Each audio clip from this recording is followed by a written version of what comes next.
আপনি যদি আমাকে কৈফিয়ত না দেন তাহলে কিন্তু আপনাকে যোগ্য শাস্তি পেতে হবে, আমি বলে দিলাম। এভাবে আপনাকে আমি ছেড়ে দেব না। উত্তর দিন, উত্তর দিন।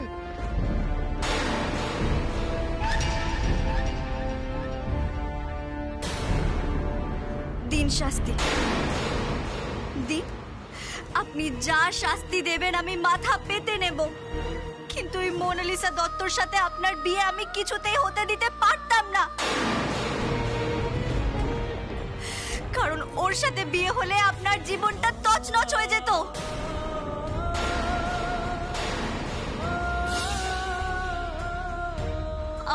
আপনার পরিবারের সবার জীবনটা শেষ হয়ে যেত। আপনি কোনোদিনও সুখী হতে পারতেন না দীপু বাবু।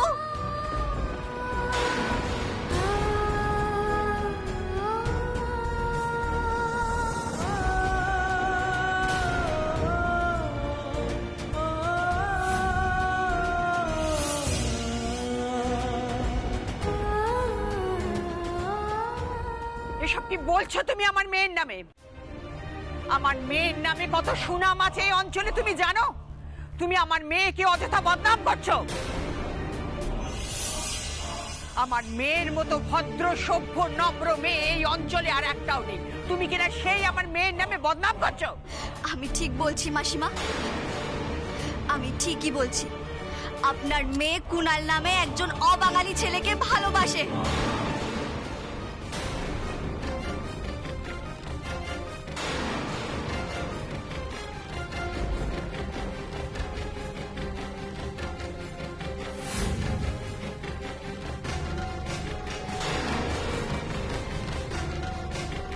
এসব কি বলছো কি তুমি? মিথ্যে মিথ্যে মিথ্যে বলছে ও। আমার মেয়ের নামে মিথ্যে বদনাম দিচ্ছে। হতে পারে আমি আপনার মেয়ের মতো শান্ত ভদ্র নম্র নই, কিন্তু তাই বলে আমি মিথ্যে কথা বলি না। আমি কয়েকদিন আগে সোনারগঞ্জের একটা রিসর্টে ইভেন্ট ম্যানেজমেন্ট কোম্পানির হয়ে দুদিন কাজ করতে গেছিলাম, আর আমি সেখানে গিয়েই আপনার মেয়ে মোনালিসা দত্তকে প্রথম দেখি। সাথে ওর বয়ফ্রেন্ড কুনালকেও দেখি।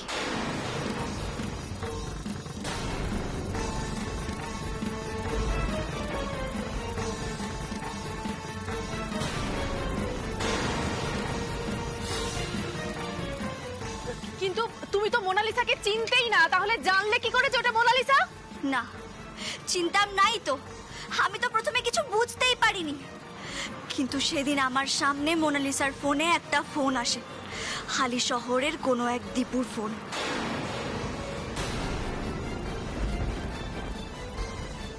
আমার খটকাটা তখনই লেগেছিল।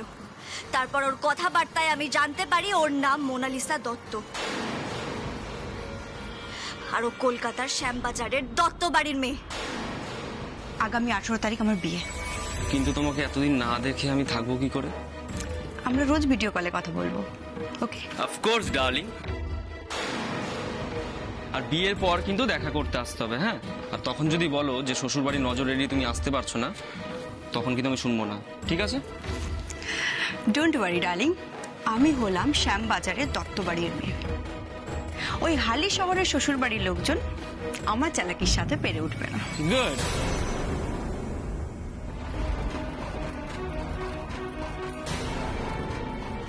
তারপর আমি জানতে পারি ওই সোনারগঞ্জের রিসর্টের মোনালিসাই আপনার হবু বউ মোনালিসা দত্ত।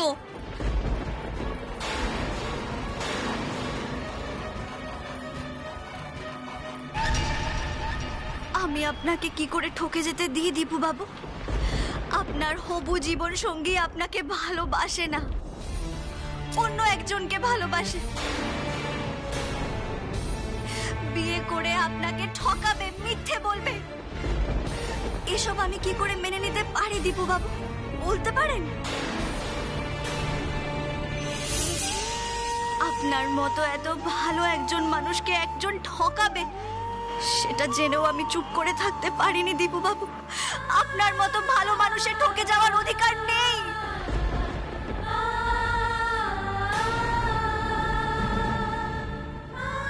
আপনার অনেক ঋণ আমার ওপর দীপু বাবু, জানি সেগুলো কোনোদিনই আমি শোধ করতে পারবো না, কিন্তু এইভাবে যদি একটু ঋণ শোধ করতে পারি। উফ মাগো, কি সাজানো গল্প! এ তো শুনেই বোঝা যাচ্ছে কোনো সিনেমা থেকে ঝাড়া গল্প। আচ্ছা সুবীর বাবু, আপনি কি সপরিবারে সিনেমা দেখতে দেখতে এই প্ল্যানটা কষেছেন না দীপুকে ফাঁসানোর?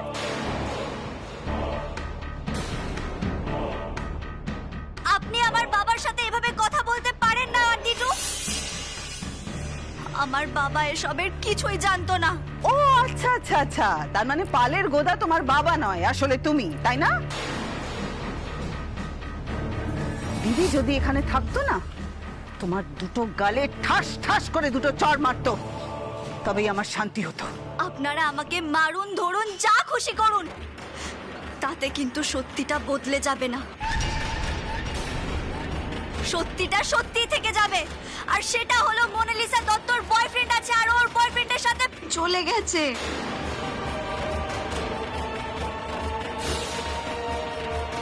না, খবরদার খবরদার, তুমি আমার মেয়ের নামে মিথ্যে কলঙ্ক দেবে না। খবরদার, আমি বলছি তুমি আমার মেয়ের নামে মিথ্যে কথা বলবে না। মাসিমা, দোহাই আপনাকে, আপনি একটিবার শুনুন অপু কি বলতে চাইছে, একটিবার। ও আচ্ছা আচ্ছা, দিদি নেই বলে বড় বৌমা তোমার মুখে খুব বুলি ফুটেছে না? বাড়ি চলো, আমি দিদিকে বলবো, তোমাকে মজা দেখাবে। আমি যা বলছি সত্যি বলছি, আর তার সমস্ত রকমের প্রমাণ আমার কাছে আছে।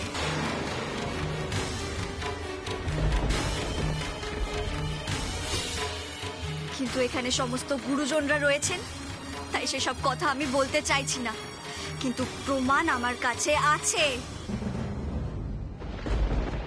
কি প্রমাণ আছে তোমার কাছে? বলো কি প্রমাণ আছে? প্রমাণ আছে সোনারগঞ্জের ওই রিসর্টের সিসিটিভি ফুটেজ।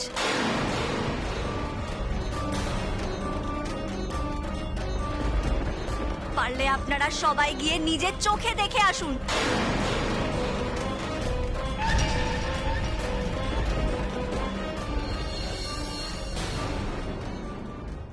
তাই যদি মেয়ের বিয়ে দিতেই হয়, তাহলে ওর ভালোবাসার মানুষের সাথে দিন, তাতে আপনার মেয়েও সুখী হবে আর আপনারাও সুখী হবেন। এই মেয়েটা আমার মেয়ের নামে সব কি বলছে? এসব কি সত্যি গিন্নি? বিশ্বাস করো, আমি কিচ্ছু বুঝতে পারছি না। আমার মেয়ের যে কোনো ছেলের সঙ্গে সম্পর্ক আছে এটা আমি মানতে পারছি না, কিছুতেই না, কিছুতেই না। আপনারা না মানতে পারলেও এটাই সত্যি মাসিমা। সেটাই যদি সত্যি হবে, তাহলে মোনা দীপ্যমানকে কেন বিয়ে করতে চাইবে? কেন? কারণ ও আপনাদের মুখের ওপর না করতে পারেনি। আপনাদের সম্মানের কথা ভেবেই ও রাজি হয়েছিল, ও দীপু বাবুকে বিয়ে করতে রাজি হয়েছিল। কিন্তু বিয়ের পরে ও কুণালের সাথে সম্পর্ক রাখতো, আর ওদের সমস্ত প্ল্যানিং এর কথা আমি নিজে কানে শুনেছি। হ্যাঁ, নিজে কানে শুনেছি।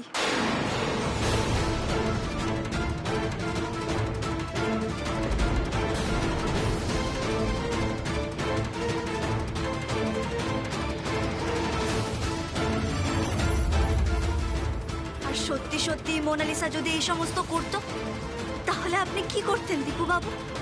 সুখী হতে পারতেন তো?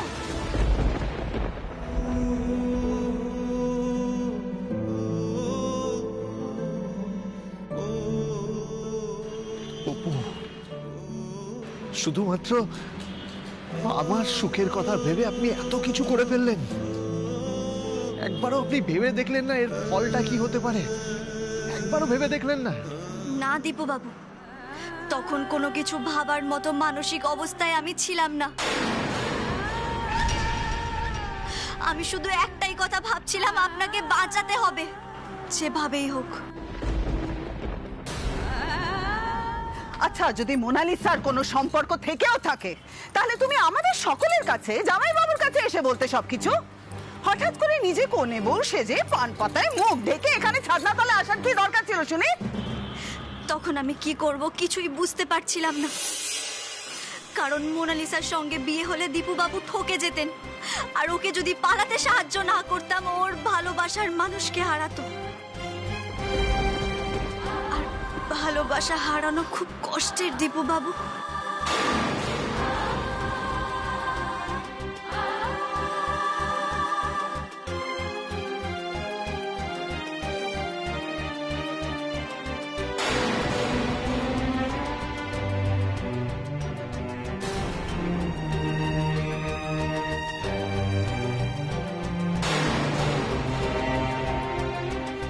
আমি আমি বুঝতে পারছি না, মানে তার জন্য তুমি বউ সেজে আসবে কেন? মানে কেন? কি উদ্দেশ্যটা কি তোমার? তারও একটা কারণ আছে।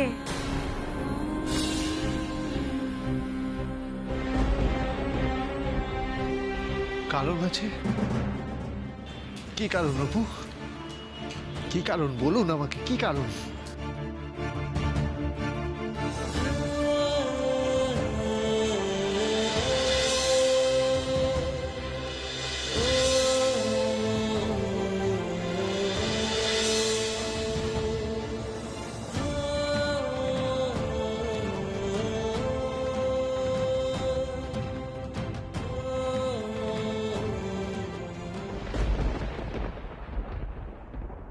কি হলো বলুন আপনি। বললাম তো, আমি যা করেছি সব শুধুমাত্র আপনার জন্য। আপনার জন্য দীপু বাবু। আপনি ওকে আমার কথা বিশ্বাস করেন না?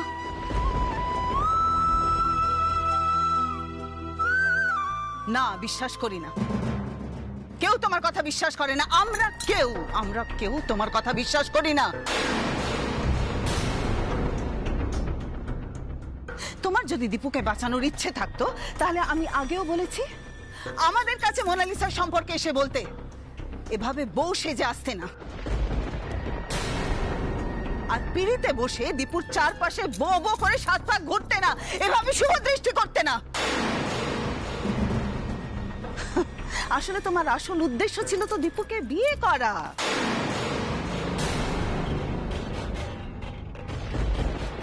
আর যেন তেন প্রকারে তুমি সেটাই করতে চেয়েছো। না না, এসব ভুল, মিথ্যে। চুপ, একদম চুপ। তুমি কি আমাদের বোকা পেয়েছো নাকি? বোকা পেয়েছো? আমরা কি ঘাসে মুখ দিয়ে চলি? আমরা সব বুঝতে পারছি। মাসিমণি একদম ঠিক কথা বুঝেছে। এতে না বোঝার মতন তো কিছু নেই। একটা ছোট বাচ্চাও পর্যন্ত বুঝতে পারবে যে এই অপু সুযোগ বুঝেই কোপটা মেরেছে। হ্যাঁ, সেই তো। ও তো ভেবেছে এভাবে যদি ফোকটে এত বড় একটা মুখার্জি বাড়ির বউ হওয়া যায় তাহলে সেটাই তো ভালো। মিথ্যে মিথ্যে মিথ্যে, অসম্ভব, এসব হতে পারে না। ভুল ভুল বলছেন আপনি, সবকিছু ভুল বলছেন, মিথ্যে কথা বলছেন আপনি, মিথ্যে কথা বলছেন। আমার অপু এই ধরনের কোনো কাজ করতে পারে না। ওর এহেন কোনো উদ্দেশ্য নেই। আমি ওর বাবা হয়ে বলছি, হ্যাঁ এই কথা আমি বলছি। অপু মারে, দেখছিস তো কি ধরনের কথা তোকে শুনতে হচ্ছে। এত কিছু শোনার পরেও তুই এইভাবে ঠায় দাঁড়িয়ে থাকবি? এখানে দাঁড়িয়ে থাকবি? বল, চল আমার সঙ্গে, চল বাড়ি ফিরতে হবে। মা,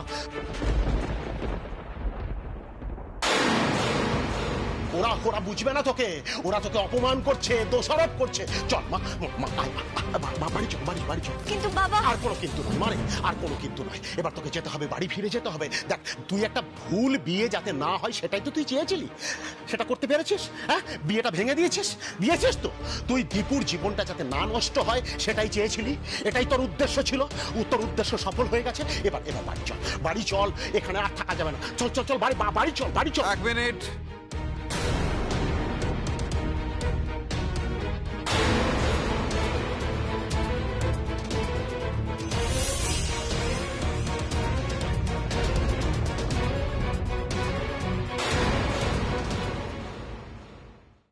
এক মিনিট সুবীর বাবু। আর নয়। আমি হাত জোর করছি বিআই মশাই, আপনারা আমাকে আর থাকতে বলবেন না। এই পরিস্থিতিতে এখানে আমি আর থাকতে পারবো না। আমি অনুরোধ করছি আপনাদের সকলকে, এভাবে আমাকে আর অনুরোধ করবেন না। আপনারা আমাকে রিকোয়েস্ট করবেন না, থাকতে বলবেন না। অনেক রাত হয়েছে, এবার আমাদের ফিরতে হবে। যদি এখন না ফিরি না বিআই মশাই, আমি লাস্ট ট্রেনটা মিস করবো। আমাদের যেতে হবে। চল। আরে মশাই, আমার ছেলের ভবিষ্যৎটা মিস হয়ে যাচ্ছে, আপনি ট্রেন মিস হবার কথা ভাবছেন।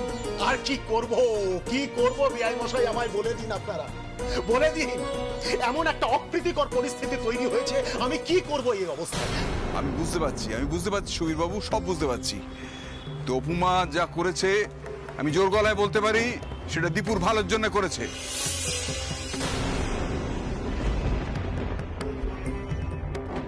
হ্যাঁ, শুধু দীপুর ভালোর জন্য নয়, আমাদের গোটা পরিবারের ভালোর জন্য করেছে। তাই অপুমার কথা আমাদের ভাবতেই হবে।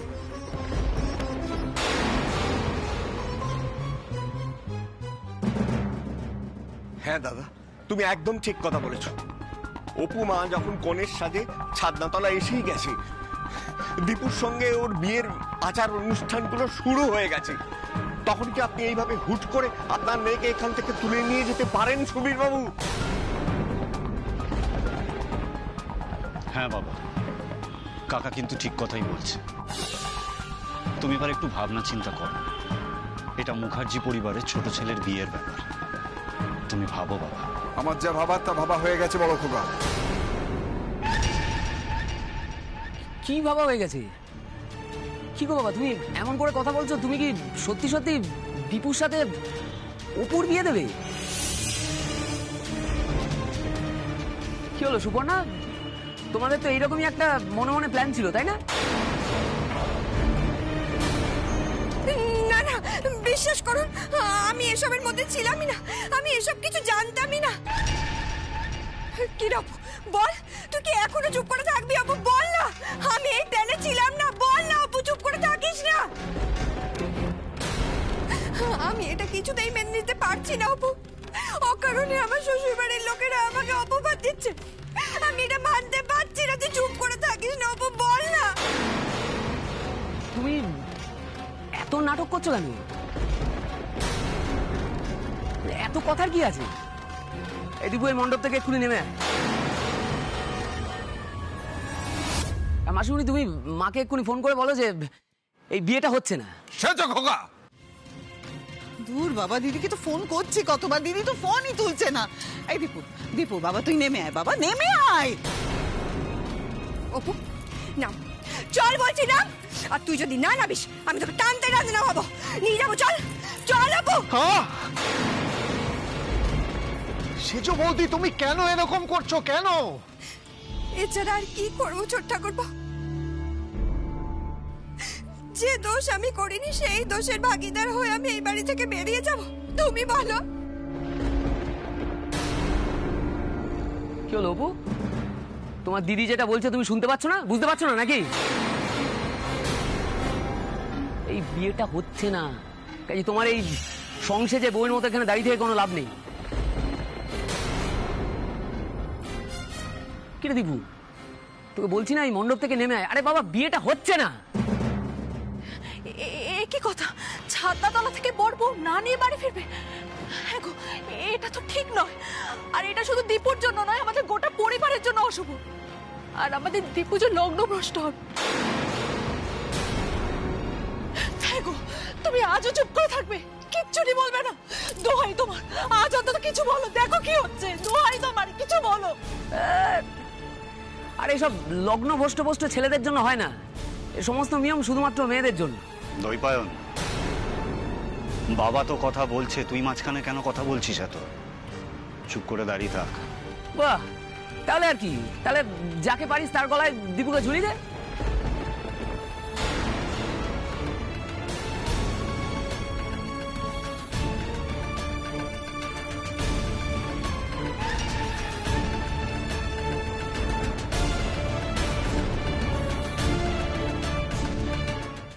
সেজ খোকা, শালীনতার সীমাটা লঙ্ঘন করিস না, আমি তোকে বলে দিচ্ছি।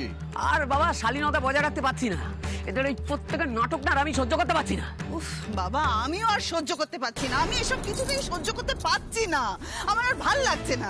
দিদিকে কতবার করে ফোনে ট্রাই করছি, দিদি কিছুতেই ফোনই তুলছে না। আর দিদির মতামতের অপেক্ষা করে কোনো লাভ নেই। এই দীপু, দীপু তুই নেমে আয় তো, নেমে আয় বলছি তো, নেমে আয়। আর এই যে দত্ত দম্পতি, আপনারা এখানে কোন মুখে দাঁড়িয়ে আছেন বলুন তো? আপনাদের লজ্জা করছে না? তো নিজের বনে দিয়ানার বড়াই করতেন, আপনাদের মেয়ে তো বনে দিয়ানার মুখে ঝামা ঘষে দিয়ে গেল। শুধু আপনাদের মান সম্মান গেল না, আমাদের মান সম্মানও নষ্ট করে দিয়ে ছাড়লো। এসব কি বলছেন কি আপনি? চুপ করুন, চুপ করুন আপনি দয়া করে। আচ্ছা আপনি কেমন মা বলুন তো? মেয়ের চালচলনের খোঁজ রাখতেন না? মেয়েকে একেবারে ছেড়ে দিয়েছিলেন।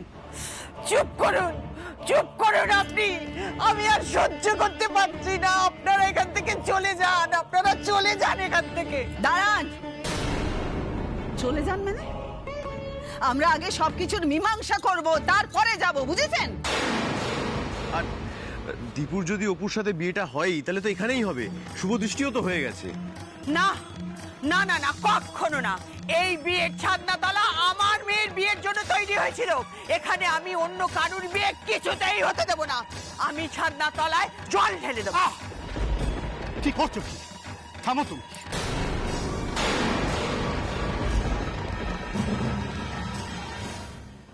ওরা তো কথা বলছেন, ওদেরকে কথা বলতে দাও। ওদের ব্যাপারটা আগে ওদের মেটাতে দাও। আমার মেয়ে অপরাধ করেছে, তার জন্য অন্য কারুর মেয়েকে আমি অপরাধী সাব্যস্ত করতে পারবো না। এই মেয়েটা কোণের সাজিয়ে সেখানে দাঁড়িয়ে আছে, শুভ দৃষ্টি হয়ে গেছে। এই বিয়ে শেষ করতেই হবে।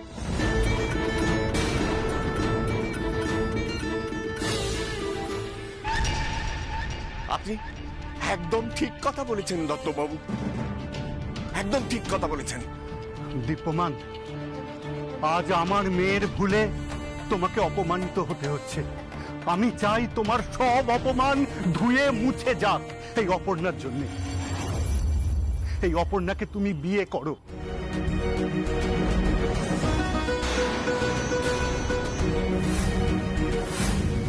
বিয়ে করে বাড়িতে নিয়ে যাও।